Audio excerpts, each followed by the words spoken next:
mà là cái chẳng đỡ sai nhor cái đồng dit media cái chẳng baro có phải bang wan kron khi nó đang rau cái dân đang rau cái gì anh mặc bảo một gốc bây nông lari riêng là cái đồng dit media cái tin thua cái Junub Sudan cái nội môn nó điền đồng dit media qua là rồi còn là rồi còn tin cái tung nua đó mình là alar nas ko dân này có cái là liền cái dầu mà biết cái đó dầu mà chắc cái share cái bia like and we share cái share like bên này one can rồi cái tung nua đó mà cái liền cái tung mà cũng được chụp cái media đó mà để cũng là cặp nhảy anh quan là cái chẳng bao có phải bằng one tin bác ra cho điền cái dọc mình nhầm ở cái cặp nát mình thua cái chụp cặp cái gan nua mà nó conscription cái quy cho run up cái quy cho possible recruitment cặp cái gan nua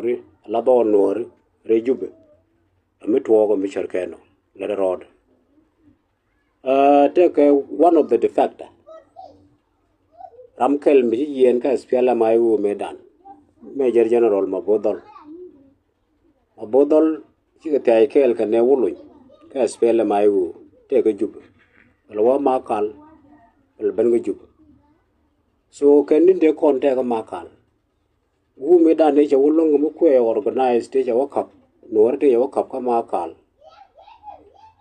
cha karul cha ka na panga are suffering there ka fan ga re ko tar ko ta be ban ga jub ne ban ga jub mo cha policy obo ne ba nor ko to ju ba recruit cha khamme alar mi shela do so recruitment mo ko ne laro ja tin la ro ga jubbe ka khap ga nor karam khap ga nor ma bodol mi cha design ko ma bodol ko ar to ba khap ga na ga makal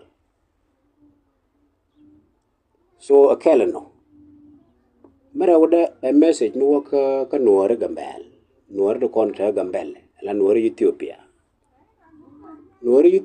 ka korni ni tili chata ka chang mi jeng mi nyut kan mi nyot ka nuore ken de chi yen ka so Sudan ku ku ya bar ka Ethiopia so chang jeng mo jan ba ro jod mo ko ba ro ka nuore Ethiopia ku they supposed to do ka kor wa da nuore ken la nuore so Sudan ta ma shakal ngu de la so no raude the audience a reason ko ngu mo kwa mission jal ke spiritual leader ala mo koy tut mo kwa support an ideal revolution ke lew mo ma ga je wa wona ga makal adin so kan dogoti en wote conscription mi la ro ko bo ko jube mi kap ke dole noor kara mo kap ke ma bodol eri ala no mo ro tin e jabel aron jabal ne de kon chango ko William ti chango logo ti changa jabal tuk ti bana ka checkpoint kana de kon to engagement ka mabodol ke this particular time ti tu ko jago la ka chol mi jago chol ko mo dol ko mo ge yo ran jogo wona ne ngan gur ji wo ba mo ga mai bila di ko logo de mai du be nang chang that is a brand again tradition of mobilization la taken wal ni ko malaysia la take ku jo ka chabo bai moy mai be nang luak so mi chergano is trying beragat ko ne ono jala mobilization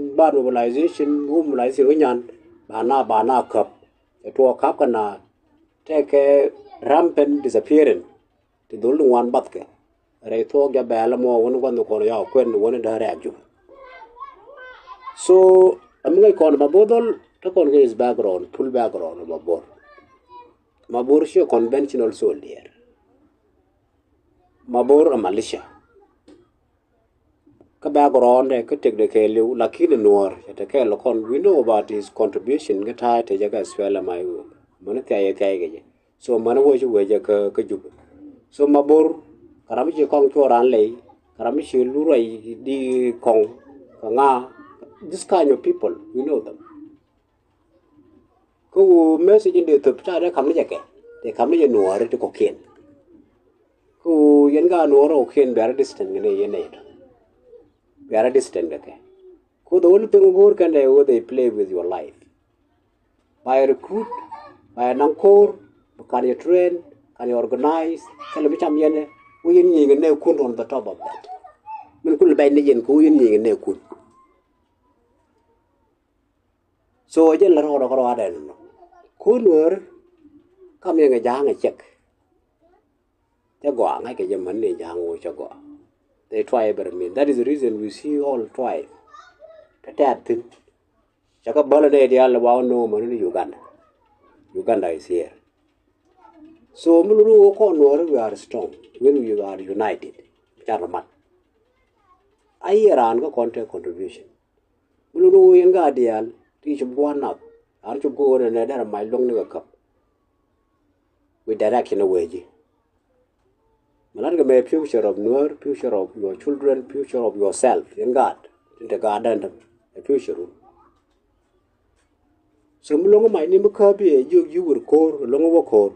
Take care of where you are going to fight. We corner. Go to go being I will now yin.